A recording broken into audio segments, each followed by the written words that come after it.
Uma coisa curiosa dessa democracia e também justiça relativa que a gente vive hoje são as coincidências, as recorrentes e curiosas coincidências.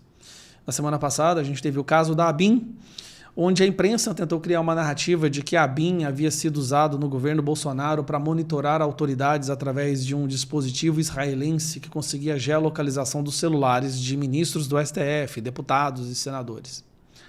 Curiosamente, aí vem a parte curiosa mesmo, é que o PSOL tentou coletar assinaturas para uma CPI da ABIN e o PT foi contra. Depois nós tivemos a imprensa noticiando que durante o governo atual petista, adulterações foram feitas e manobras foram feitas para dificultar a investigação da Polícia Federal em quem estava por trás desse uso do dispositivo da ABIN para monitorar autoridades. E aí depois nós ficamos sabendo que um membro, né, um assessor, um funcionário da ABIN havia sido exonerado durante o governo Bolsonaro justamente por estar usando equivocadamente esse dispositivo. E esse funcionário acabou de ser recontratado pelo governo Lula. E surgiram várias notícias mostrando que a ABIN já havia sido usado dessa forma desde o governo da Dilma. Mas a narrativa eles tentaram criar. Não colou. Tanto é que a própria imprensa noticiou que eles tinham perdido a guerra da narrativa e todos haviam percebido que o que foi feito contra a ramagem foi uma perseguição política. Aí vamos para as coincidências. Semana passada, nós tivemos a notícia de que o Lula desiste das suas lives. Ele não vai fazer mais live porque a vergonha estava cada vez mais difícil de passar pano. Não tinha como justificar uma pessoa que ganhou as eleições democraticamente, não consegue colocar nem 4 mil pessoas nas suas lives, mesmo usando todo o aparato do Estado para fazer a divulgação. Aí vamos para a segunda parte? Na segunda parte nós tivemos esse número aqui, ó, que eu quero mostrar para vocês, que aconteceu ontem. 451.265 pessoas ao vivo. Assistindo quem? O Lula? Não. Eles não estavam assistindo o Lula. Eles estavam assistindo o derrotado nas eleições, Bolsonaro. E nós sabemos que nada deixa esse pessoal mais nervoso do que quando a gente escancara que eles não têm um apoio popular.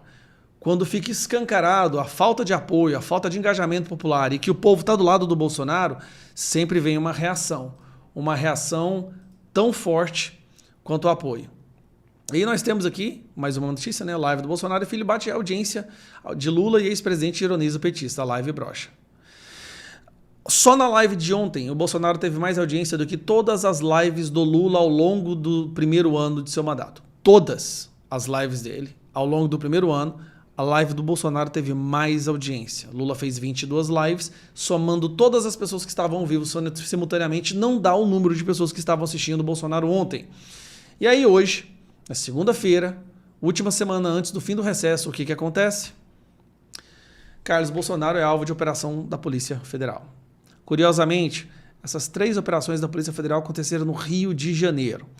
2 parlamentares, candidatos a prefeituras de suas cidades importantes no Rio de Janeiro, e agora o filho do Bolsonaro, que a imprensa ao longo dos últimos 6 anos vem falando que é o chefe do gabinete do ódio, que nunca foi comprovado. O que ficou comprovado é que o gabinete do ódio é, na verdade, controlado pelo PT através da Mind e com perfis de notícias falsas como a Choquei, que inclusive levou à morte de uma jovem, a jovem Jéssica. Assim como o Sleep Giants, que recebeu 2,5 milhões de dólares de um investidor do exterior. Por que o investidor do exterior colocaria 2,5 milhões de dólares num casal? Um é Uber e a outra eu nem sei o que é, mas que de acordo com eles trabalhavam de forma independente.